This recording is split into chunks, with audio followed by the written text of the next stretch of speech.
Often the house is the big asset that we're talking about with estate planning. And it's a very common question to ask, should I just put my kids on my house?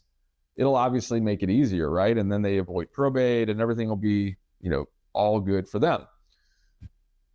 It's kind of missing the point of wealth transfer planning and true estate planning. So what happens when you buy a home is the purchase price is set as your cost basis. And so if you have a $500,000 house that you actually bought for $200,000, that $200,000 purchase price is your cost basis.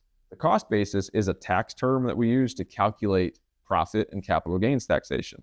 And it's the difference between the fair market or the sale price and the cost basis. And so if you bought a house for $200,000, that's your cost basis. And if you sell it for $500,000, you would have realized a $300,000 profit.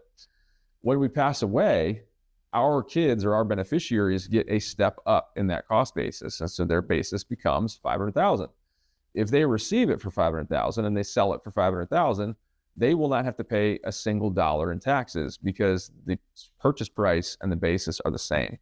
When we put your kids on the deed, we will definitely avoid probate if that deed is structured appropriately, but we sacrifice most of that tax benefit.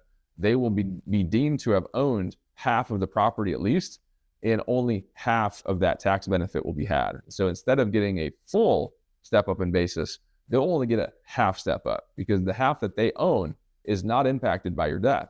If they go to sell, then they're going to realize $150,000 in profit. They'll have to pay about 23.8% tax on that. That could be as much as $40,000 or $50,000. Not awesome. And so generally what we prefer instead is to do meaningful planning, real planning, not DIY strategies like putting your kids on the deed.